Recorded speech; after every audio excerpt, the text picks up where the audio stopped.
เฮายังทำมาหากินอยู่ก็สามารถทำความเข้าใจและทำได้เฉพาะท่านน่ะเนาะ ท่านกับท่านนี่มันถูกวิธีเด้อ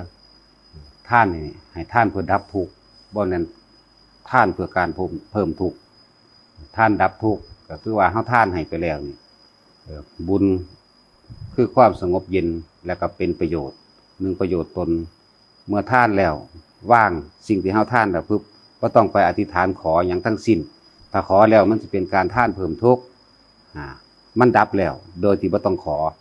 แต่ว่านี่บุญสงบเย็นแล้วเพื่อให้เป็นประโยชน์อุทิศบุญออกไปอุทิศผลของท่านเฮาเองนั่นแหละเพิ่นเลยเอิ้นว่าขอบุญนี้จงถึงแด่ไผแด่บุคคลผู้เฮาสิอุทิศไปหานั่นเองเฮาบ่ทันได้สามารถเข้าถึงคำว่าศีลเต็มที่คำว่าภาวนาเต็มที่หรอกเฮาเข้าใจแต่ว่าท่านมันเป็นของเฮ็ดได้ง่ายมีโอกาสจังได๋ก็มาแล้วท่านที่เป็นพุทธานุสติกรรมฐานที่เป็นจาคานุสติกรรมฐานใดคือท่านโดยการดับทุกข์เวลาเฮาท่านสิ่งใดออกไปก็สร้างก็ต้องไปขอหยังนี่มันสงบแล้วมันจิตมันร่วมเป็นอันเดียวแล้วในขณะที่เฮาท่านออกไปปึ๊บนี่ขอบุญนี้จงถึงแด่ปึ๊บหยุดเลยคำว่าหยุดนี่คืออย่าไปอธิษฐานขอหยังอีกผู้บ่เคยได้ยินได้ฟังอาจสิงงเพราะว่าความเคยชินที่เคยท่านมายามใดขอนั่นขอนี่โลดขอถูกหวยเนาะอันดับหนึ่ง ขอให้รวยขอให้ลูกเต้าเราหลานสอบได้นั่นเป็นนี่ขอให้เจ้าของเองผ่านการงานให้ได้ในสิ่งที่ตัวเองปรารถนานั่นแหละเลื่อนว่าท่านนั่นขอให้ท่านเป็นการดับทุกข์อย่าท่านเพื่อเพิ่มทุกข์แต่เฮาเฮ็ดสามารถเอาท่านนี่มาเป็นกรรมฐานได้จาค้านนุสติกรรมฐานนั่นมันมีอยู่แม่นบ่ล่ะแม่นบ่ล่ะว่าซั่นภาษาบ่ศึกษาหยังจักเทื่อเนาะ การนึกถึงในความเสียสละออกนั่นเองนึกถึงสิ่งที่เฮาต้องเสียสละออกที่แต่เก่าก่อนเฮาเคยยึดมั่นถือมั่นในเรื่องของทรัพย์สมบัติที่หามาได้มั่งในเรื่องเกียรติยศชื่อเสียงหยังก็แล้วแต่เถอะเฮาสิยึดมั่นถือมั่น ในสิ่งเหล่านั้นบัดนี้เฮาสละออกให้มันเป็นท่านเสียว่าทั้งหลายทั้งปวงใดๆในโลกที่เฮามีอยู่นั่นพ่อเลี้ยงกายอยู่ล่ะพ่อมีที่อยู่อาศัยอยู่ล่ะพ่อเป็นเครื่องนุ่งห่มพ่อเป็นยารักษาโรคใดพ่อแห้งแหละเนี่ยต่อไปนี้สิ่งใดที่เฮามีมากเพิ่มขึ้นเฮาสมควรที่จะเอาไปสละเพื่อเป็นประโยชน์กับบุคคลผู้อื่นซึ่งมีโอกาสหน่อยก็เฮาหรือเป็นคนทุกข์ยากก็ได้ถ้าเฮาคิดอยู่จังสิเรียกว่าจาค้านุสติกรรมฐานแล้วคิดนึกอยู่เฉพาะนี่คืออยากให้อยากซอยเหลือนั่นเองเป็นจาค้านุสติกรรมฐานเอาเฉพาะที่เหมาะสมกับตัวเองเฮ็ดได้ศีลบางอย่างเฮาก็บ่อาจสามารถที่เฮ็ดได้ทั้งเบิดโดยเฉพาะข้อหนึ่งกับข้อตัวธรรมดาแต่ว่าข้อตัวนี่ก็ถ้าคนทำความเข้าใจก็ดีข้อหนึ่งคือห้ามฆ่าสัตว์เนาะธรรมดาชีวิตของคนเฮาก็ต้องอาศัยผู้อื่นซึ่งสัตว์ทั้งหลายเหล่านั้นก็ถือว่ามันเป็นเรื่องของกรรมอย่างหนึ่งซะ อย่าลืมว่าเป็นอำนาจกรรมอย่างหนึ่งที่ต้องมาสดใสหรือเขาก็สดใสเขาเองนั่นแหละสดใสเขาเอง หลีกเล่นบ่ได้ก็เป็นธรรมดาก็ต้องมีการฆ่าปูฆ่าปลาเพื่อเป็นอาหารที่นี่คำว่าโกหกนี่คือว่าโดยคำว่าโกหกศีลข้อหนึ่งห้ามฆ่าสัตว์ข้อสองห้ามลักเฮาบ่ลักไปอยู่แล้วล่ะประพฤติผิดในกรรมเฮาก็บ่ประพฤติไอ้ข้อโกหกทำให้ผู้ใดผู้หนึ่งเสียชีวิตและทรัพย์สินต้องทำความเข้าใจด้วยคำว่าเสียชีวิตและทรัพย์สินพร้อมมันจังสิเต็มคือจังมันจังสิผิดข้อที่4โกหกทำให้ผู้ใดผู้หนึ่งเสียชีวิตและทรัพย์สินจังสิผิดนอกนั้นบ่ผิดดอกคือเฮาตัวเด็กน้อยยันทั้งว่าผิดศีลตัวเด็กน้อยแบบนั้นแบบนี้ผิดบ่เพิ่นว่ามีคนถามจังซี่ก็ตัวว่า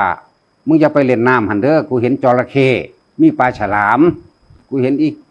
เงือกพระได้นาคใหญ่เอาสูเกี่ยวข้อสูเด้นี่คือกุศโลบายอันหนึ่งเพื่อว่าบ่ให้เขาลงไปเล่นย่านเขาตายน้ำอันนี้เป็นบุญเป็นกุศลโดยซ้ำไปสมควรตัวขึ้นกกไม้ก็คือกันเพื่อว่างูได้สูอยู่เทิงหันจะฆ่ากันขึ้นไปเด้อจังซี่คือแปลว่าเป็นบุญได้นั่นน่ะบ่แม่นตัวเด้มันบ่ได้เฮ็ดไผเสียชีวิตและทรัพย์สินแต่ว่าก่อนโกหกนี่ทำให้ผู้ใดผู้หนึ่งเสียชีวิตและทรัพย์สินอันนั้นแหละจังผิดแท้บัดนี้เพราะว่ามันมีเจตนาในการสิหลอกลวงเอาของเขานั่นแหละ ขอกินเหล้าจังสิถ้าผู้ใดว่าท่านงดเว้นได้จังสิก็อย่ากินในวัด จะกินในวัดจะกินในงานที่ว่าเป็นบุญเป็นหยังก็ว่าไปเฮาทำได้แต่ทานแต่ว่าสามารถเอาทาน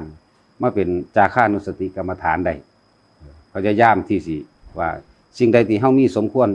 ช่วยเหลือบุคคลผู้ใดผู้หนึ่งได้ก็ซอยโลดอย่างเช่นถ้าซอยสัตว์เฮ็ดจังใดก็ปล่อยปลาหน้าเคียงมั่งดิปล่อยปลาหน้าเคียงมั่งแต่มันมีเกินแล้ว หรือว่าเห็นคนเด็กน้อยอย่างที่เฮาเอาขนมให้มันก็ได้เอาเงินให้มันก็ได้จังซี่ก็เป็นจาค่านุสติกรรมฐานไปแล้วได้คือกันหรือซอยเหลือรถเขาเบิดน้ำมันกลางทางแวะลงถามอันนั้นอันนี้นี่ก็เป็นจาค่าคือกัน เห็นคนรถติดบอกไปสุกรถซอยเขาจังซี่ก็เป็นจาค่าคือกันเป็นจังซี่บ่เป็นนะสาระแรงกายเจ้าของเด้ออกซอยเหลือผู้อื่นสิ่งใดที่พึ่งช่วยได้ก็จงช่วยเถิดนั่นซอยเราบ่ต้องไปหวังสิ่งใดตอบแทนดอก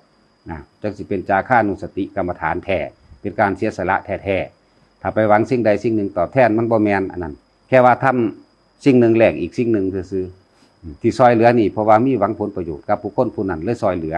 อันนั้นบ่ทันได้แม่นคันบ่ทันได้เป็นจาค่าเด้จาค่านุสติกรรมฐานบ่ทันได้แม่นเด้อคือเฮามาทานนี่แหละหลายๆคนเวลาทานไปแล้วก็ยกมือใส่หัวขึ้นบุ้ยอธิษฐานขอเอาวสันจักแม่นหยังสนั่นหวั่นไหวแต่ว่าเข้าใจถ้าบ่มีผู้มาแจกแจงให้ฟังจังสิบ่เข้าใจได้ว่าเจ้าของขอหยังขอผู้ขาอยู่ดีมีความสุขเด้อขอให้ร่ำให้รวยให้เฮ็ดสิ่งใดก็สำเร็จว่าซั่นป้าตัวคำว่าสิ่งใดก็สำเร็จมันหลายคักเด้เนาะมันนับบ่หวาดบ่ไหวเด้กิเลสพันหาตัณหา108นับออกมาแล้วทับเจ้าของตายซ้ำหรือบ่ได้หยังเพราะว่าความโลภมันหลายฉะนั้นคำว่าจาค่านุสติกรรมฐานพึงระลึกนึกอยู่เสมอว่าเฮาเห็นบุคคลผู้ใดก็ตามที่สมควรช่วยเหลือเราก็จะช่วยสัตว์ทั้งหลายเราใดก็ตามเป็นหมูม้ากาไก่ที่สมควรที่จะช่วยเหลือเราก็ช่วยเด้นั่นเอิ้นว่าจาค่านุสติกรรมฐานเอาตามสมควรกับฐานะการงานฐานะคือเฮามีครอบครัวมีผัวมีเมียมีลูกมีหลานเหลนหล่อนนั่นแหละการงานกับอาชีพต่างๆที่บางครั้งมันก็มีได้ค่ามันหมายถึงอาหารสิ่งที่มาเป็นอาหารให้มันเหมาะสมกับตนแต่ว่าผู้ใดที่นี่ที่สำคัญคือเป็นผู้มีสติในจาค่านุสติกรรมฐานถ้ามันนึกอยู่นี่สิ่งความคิดที่ดีๆความคิดที่บ่อิจฉาบริษยาบุคคลผู้ใดผู้หนึ่งเลยนี่สิค่อยๆซึมเข้ามาในจิตใจเฮาเองเห็นอีหยังก็มีแต่เกิดความเมตตาสงสารไปเรื่อยนั่นมันสิตัดสักกายทิฏฐิหรือว่ามันสิตัดอัตตาตัวตนมันตัดมานะทิฏฐิสินำความชุ่มเย็นภาษาใจนี่บางอย่างบ่อาจสามารถบรรยายเป็นคำพูดคำเขียนได้แต่ว่าบุคคลผู้อยู่ใกล้นี่สิสัมผัสกันได้ว่าอยู่ใกล้บุคคลคนรู้สึกว่าเย็นเนี่ยรู้สึกว่าเย็นลักษณะนั้น แต่คำว่าจาค่านุสติกรรมฐานมันมีตั้งหลายอย่างให้สิ่งของได้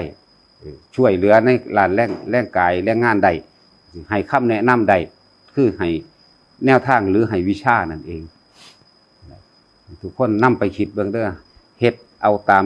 สมควรในฐานะของเจ้าของเองช่วยเหลือได้ช่วยไปจังว่าทุกคนเข้าใจคำว่าอนุสติสิ่งที่ควรระลึกทั้งหลายมีพุทธานุสติมั่งธรรมานุสติสังฆานุสติจาค่านุสติศีลานุสติเทวตานุสติเทวตานุสติบ่แม่นนึกถึงเทวดาให้เขาเป็นสิ่งศักดิ์สิทธิ์มาเสกของให้เด้หมายถึงฮิริโอตตปะธรรมในเจ้าของเองมีความเกรงกลัวต่อบาปมีความละอายต่อบาปที่สิเฮ็ดหยังลงไปนี่กึกเข้ามาปุ๊บนั่นเอิ้นว่าเทตานุสติสิเฮ็ดอันนั้นอันนี้ผิดสมควรสิข่มเหงได้สิข่มก็น่านี่โอ๊ยบ่ได้ดอกเว้ยเป็นบาปนี่เศร้าล่ะแค่นี้เอิ้นว่าเทวตานุสติจังว่าอานาปานสตินึกถึงลมหายใจมั่งตาว่างมันจนถึงว่าอุปสมานุสติพุ่นล่ะหรือมรณานุสติจังซี่นึกถึงความตายจังสิบ่ประมาทเวลากระทำสิ่งนั้นสิ่งนี้เวลาอยากได้ของเขาแห้งๆจากขาเอา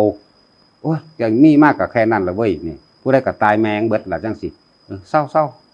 ร้างความเดือดร้อนให้เจ้าของถ้าเขาจับได้เป็นจังสั่นสิเป็นจังซี่ก็ว่าไปให้มันหยุดในการคิดบ่ดีให้มันหยุดในการกระทำบ่ดีนั่นเองถึงว่าถึงที่สุดแล้วก็คือว่าอุปสมานุสติระงับดับกิเลสของเจ้าของได้แต่เพิ่นแปลรวบว่านึกถึงพระนิพพานเป็นอารมณ์นั่นเอง อุปสรรคคืออุปสรรคที่มันอุบัติขึ้นขวางความสงบนั่นแหละเรื่องอุปสมานุสติ อุปสรรคทั้งหลายแหละนี่ที่มันขึ้นมาขวางความสงบของตัวเองคำว่าสงบของความหมายพระคนสงบดับแล้วจากอุปกิเลสทั้งปวงเนี่ยเป็นผู้ไม่มีกิเลสเพียงดังเนินคนนี้พวกเข้าหากระดิ่งยินพวกฟังอยู่นี่ก็หากระดิ่งยินด้วยกันนั่นแหละเนาะบ่ถามพวกอยู่ทางบ้านนะมันสิอยู่บ่ มันสิมีผู้ตอบอยู่ แปลงสั่นนี่แหละคือว่านุสติ10ซ้ำนี่เขาก็เหลือแหล่แล้วล่ะแต่ว่าแต่ละคนสิมีสติว่าสิ่งที่สำคัญที่สุดคือสติแปลว่านึกถึงบ่แม่นมิจฉาสติเด้นึกถึงตะกุยขาอีนั่นด่าบักนี่ขัดขวางเขาว่าให้รับมันรวยดิอันนั้นมิจฉาสติให้เฮาสู่สัมมาสติอันใดก็ได้ที่ทำให้ตัวเองสงบเย็นและเป็นประโยชน์ได้ทำไปสิ่งนั้นเองและเพื่อความอยู่ผาสุขของตนเองและบุคคลผู้อื่นนั่นเองบุคคลรอบข้างก็ได้ความเย็นผาสุขตัวเองก็ได้ความเย็นผาสุขรักษาผู้อื่นก็คือรักษาตนเองนั่นแหละทำร้ายผู้อื่นก็ทำร้ายตนเองเด้อมันบ่ได้ไปใส่มันมาหาตัวเองเบิดนั่นแหละไปจังซั่นพอ